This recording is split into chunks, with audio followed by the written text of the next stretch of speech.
Olá, seja muito bem-vindo ao programa Em Foco, o meu, o seu, o nosso programa semanal de entrevistas e, claro, construção do conhecimento. Por falar em construção do conhecimento, a nossa temática hoje será sobre construção seca, tecnologia na construção civil. Eu recebo hoje em nossos estúdios o professor Darlan Alves Pereira, que coordena o curso de Arquitetura e Urbanismo da Unipar, campus Paranavaí. Darlan, seja muito bem-vindo a esse espaço que também é teu. Muito obrigado pelo convite. É um prazer falar sobre um assunto ao qual eu sou apaixonado, que está inserido dentro da arquitetura.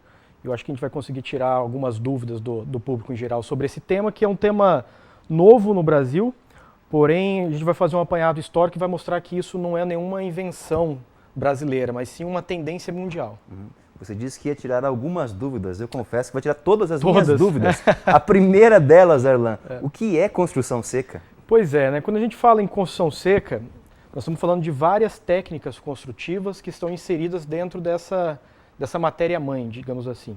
Quando se fala em construção seca, estamos falando de steel frame, wood frame, SIP, drywall, uma série de tecnologias que, como o próprio nome diz, construção seca, elas usam menos água na sua execução. A essência é o uso racional de água. De água, é. É lógico que depois existem o uso racional de materiais, descarte e tal, que nós vamos falar um pouquinho mais, mas para simplificar, são técnicas que utilizam menos quantidade de água na sua execução.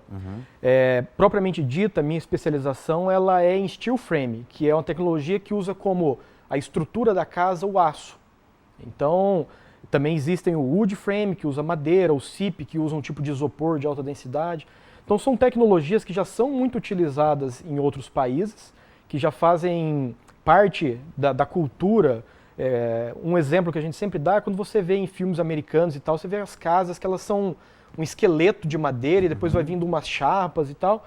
E isso já acontece há 350 anos.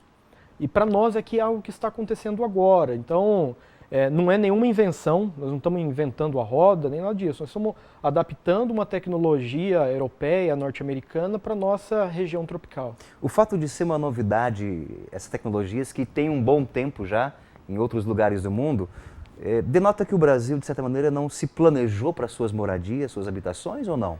Existe uma interrupção no desenvolvimento da tecnologia da construção no Brasil. Então nós temos relatos, se a gente for pensar historicamente, nós temos os índios que construíam suas cabanas, suas ocas com os materiais que tinham. Depois chegaram os portugueses, os espanhóis, começaram a trabalhar com a pedra, com o barro, daí se desenvolveu a taipa de mão, aquelas casas que até o pessoal costuma dizer que dá barbeiro, né? Que tem as madeiras no meio. Depois disso, na região litorânea, começou a fazer as fortificações com pedra. Então sempre o Brasil ele foi influenciado por essas tecnologias dos exploradores e baseado nos materiais que tinham à sua disposição. No entanto, o Brasil ele parou praticamente depois que se conheceu o adobe. O adobe era como se fosse blocos de barro, né? E as construções eram feitas assim. O grande avanço tecnológico que o Brasil teve foi de aprender a queimar isso e transformar numa lajota. Essa é a nossa tecnologia avançada. Essa é a nossa tecnologia avançada. Depois, nos anos 50, nós tivemos ainda a introdução do concreto e tal, que foi o grande avanço. Mas nós paramos aí. Enquanto nós temos em outros países desenvolvidos, tecnologias já de absorção de energia solar pelo vidro, por exemplo, nós estamos tentando caminhar para uma nova tecnologia mais racional de construção, que é o caso da construção seca. O fato dessa lentidão nossa se deve a quê, na tua opinião? Na minha opinião, é uma questão cultural. É uma questão cultural. Quando a gente pensa um pouco em história, nós sabemos que o Brasil não foi um país, um local populado para se prosperar, para se criar uma nova nação. Não, ele foi um lugar de exploração, onde queriam a madeira, queriam o ouro, queria isso, queria aquilo. E agora que nós estamos tomando uma formatação, apesar de sermos um país novo, né? Nós estamos falando jovem, né? Muito jovem.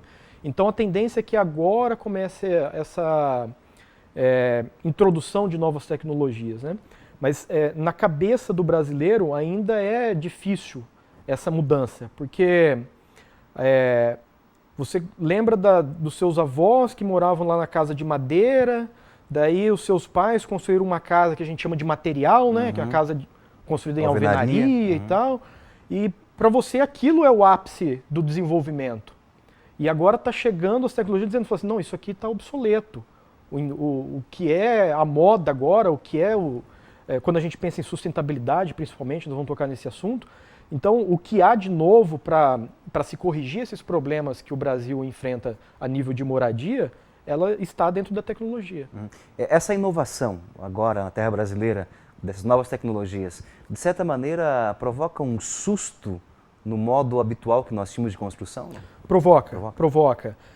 Alguns empreendimentos que eu já participei da execução e tal, nós fizemos um condomínio de 35 casas populares, que é o público mais difícil de se convencer a uma nova tecnologia. Porque quando você pega uma pessoa de uma classe mais alta, que ela, sei lá, viajou pela Europa, viajou para os Estados Unidos, ela já viu aquilo. Agora uma pessoa de uma classe mais baixa, muitas vezes o sonho da casa própria dela está naquela casa de material... É visualizado naquele formato. Já está mentalizado. E quando nós começamos a construir essas casas, levantava-se o esqueleto da casa de metal e a pessoa passava e falava assim, mas se bater um vento vai levar essa casa, ou não vai enferrujar, se der um raio. Então surgiam alguns questionamentos. No entanto, depois da evolução da construção, quando a casa começou a ser fechada, veio o acabamento e tal, as pessoas chegavam, a primeira coisa que faziam era assim, para sentir, mas o barulho é diferente, a composição da parede é diferente. No entanto, você faz isso uma vez, depois você esquece desse detalhe. E ela se torna uma casa comum, porém com alguns benefícios. Ela tem a questão térmica e acústica muito melhor do que a casa de alvenaria, os problemas de infiltração que a gente tem, que é normal nas casas convencionais, no pé da parede e tal, isso tudo consegue se evitar. Porque a gente tem um padrão de qualidade de execução que na construção civil convencional não consegue. Porque nós temos materiais industrializados. Então é diferente de você pegar a areia lavada que você pega lá do porto com o cimento, você mistura, um pedreiro mistura de um jeito, o outro de outro, de manhã é de um jeito, à tarde é de outro, e você faz a composição da tua casa baseada nisso. É um quebra-cabeça, né? É um quebra-cabeça. E que a gente deixa na mão de muitas vezes, de pessoas que não têm a qualificação necessária para isso, sabe? Que foram aprendendo de modo empírico e acha que é o correto. E é por isso que a gente tem tanta patologia hoje na construção civil. Você citou o exemplo de um condomínio feito com novas tecnologias, né? Aonde foi essa experiência que vocês construíram essas casas? Isso foi na cidade de Paissandu, próximo a Maringá. Foram 35 ou 36 casas, não me recordo muito bem, mas eram casas de 50 metros quadrados que eram destinadas a pessoas de baixa renda. Então, além da preocupação de uma nova tecnologia, nós também fizemos uma arquitetura diferente. A casa ela tem um conceito todo diferente, sabe? E inicialmente houve um certo receio da população, porque quando nós começamos a executar essas casas, é uma construção muito rápida, né? Então você tem a fundação, que é o radier, você faz a fundação, no outro dia você chega e monta o esqueleto da casa todo. Então muito rápido. É muito rápido, muito rápido. Uma casa como essa de 50 metros quadrados, uma equipe de 6 pessoas montavam 3 casas por dia, o esqueleto. Então as pessoas iam trabalhar, quando voltavam, tinha somente o radier. Quando voltavam, tinha 3 casas lá, o esqueleto. E elas ficavam se perguntando, mas o que é isso? O dia que bater um vento, isso aí vai levar, der um raio, vai morrer todo mundo aí dentro. Sabe, esse tipo de questionamento, por falta de conhecimento do sistema. As pessoas muitas vezes também confundem com o drywall, que é aquela divisória para escritório. São coisas totalmente diferentes. O steel frame, ele é um material estrutural. A gente faz 4 pavimentos com essa estrutura. Já o drywall é simplesmente fechamento, uma divisão. Entendeu? Então, inicialmente, teve esse preconceito. Então, nós começamos a fazer 4 casas. Depois que essas 4 ficaram prontas, daí a população começou a enxergar que aquilo era algo totalmente plausível, que era possível daquela maneira. E alguns até começaram a pesquisar sobre isso, sabe? Eu lembro que no jornal da cidade saiu uma notícia explicando para a população o que era essa tecnologia e tal. E daí começou a procura. Daí nisso nós fizemos mais 5, depois fechamos uma outra quadra, fizemos acho que mais 26, acho que foi isso, 4, 5, 9, 26, 35, foram isso. E acabou vendendo depois até na planta. As pessoas começaram a se interessar por isso. O custo-benefício comparando com a construção normal de alvenaria ou de madeira convencional? Se nós colocarmos apenas insumo por insumo, mão de obra por mão de obra, nós temos uma diferença de 6 a 9%. O steel, hoje, ele ainda é de 6 a 9% mais caro. Mais caro, mas quando a gente faz essa conta um pouco burra. É crua e nua, crua, né? Exato. A conta de padeiro, que a gente costuma dizer, né? Se você analisa a questão do tempo, a questão do desperdício, tudo isso, daí a construção de steel, a construção seca, ela é muito mais vantajosa. Um exemplo que eu sempre dou é para os empresários, por exemplo. Você tem uma loja que tem um faturamento de R$50 mil. Você vai construir outra loja. Você tem duas opções. Você constrói o sistema convencional, sei lá, demora 12 meses. Ou você vai construir pelo sistema de construção seca e vai demorar 6 meses. Significa 6 meses de faturamento de 50 mil. Então, quando você abate isso na construção, a construção ficou muito mais barata. Então, é esse tipo de inteligência de análise que a população brasileira vai começar a fazer daqui para frente, sabe? O mesmo aconteceu com outras tecnologias. Antigamente, quando se falava em LED, todo mundo falava assim, não, para que eu vou comprar uma lâmpada que custa 10 vezes mais cara? Por quê? Daí subiu a energia, está todo mundo colocando LED. A tecnologia já se popularizou, o preço já diminuiu. Então a tendência é com a construção seca também que isso ocorra. Em uma cidade esses dias eu vi algumas construções de casas sendo feitas com containers. Também se aplica a construção seca?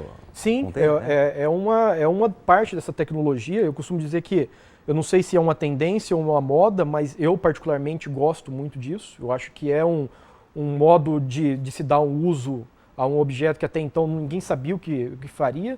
E é possível perfeitamente você ter uma casa muito bem feita. Tem alguns casos ali em Ponta Grossa, de alguns amigos meus, que fizeram o escritório deles usando container. Nós temos um caso em Paranavaí que nós vamos construir um clube de tênis, toda a infraestrutura de espaço gourmet, vestiários, tudo vai ser construído com container. E a climatização, como funciona?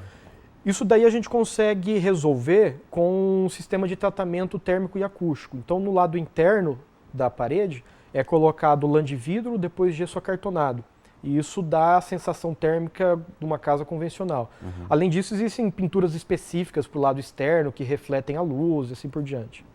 A questão, talvez seja a pedra de toque da construção seca, que é da sustentabilidade, da ecologia. Como é vista por vocês isso? Isso é uma grande vantagem, né? Porque quando a gente fala em construção civil, nós estamos falando do maior poluidor de tudo, do meio ambiente, cai na construção civil. Do rejeito que é rejeito mesmo. Exato, porque na construção civil, quando você vai fazer uma casa qualquer que seja, 40% do material é desperdiçado. 40%? Você já notou como que na cidade, hoje cada vez mais tem aquele serviço de caçamba? Sim. Aquilo é semanalmente uma obra, e para onde que vai tudo aquilo? O que é feito? Além de ser uma questão pouco inteligente, né? Você desperdiçar tanto material, porque você constrói uma parede, você tem que abrir ela para passar joga concreto, dinheiro fora. Joga dinheiro fora. A construção seca, ela já é muito mais sistematizada. Então, a gente deixa de descartar 40% para descartar 5% no máximo.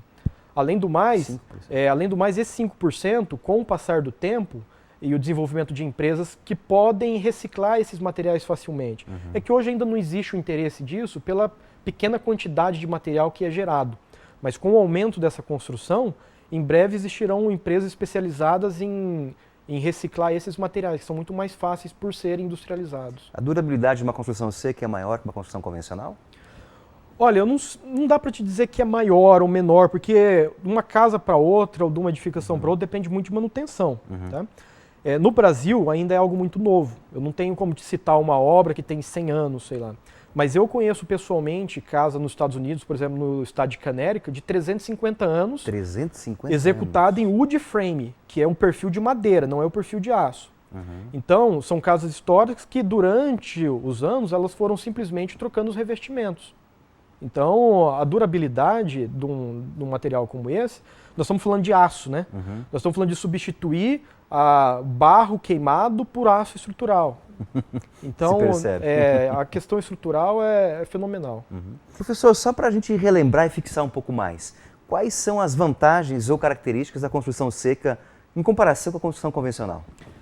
Bom, um dos pontos que nós acabamos de dizer é a questão do desperdício de material, né? Então, enquanto a construção convencional tem em torno de 40%, nós estamos falando em torno de 5% na construção seca. O padrão de qualidade que se consegue dar à edificação, então pelo fato dos materiais serem certificados e serem industrializados, te possibilita ter um padrão de qualidade que a construção convencional não tem. Diferente da construção convencional, que ela tem todos os seus processos de modo artesanal.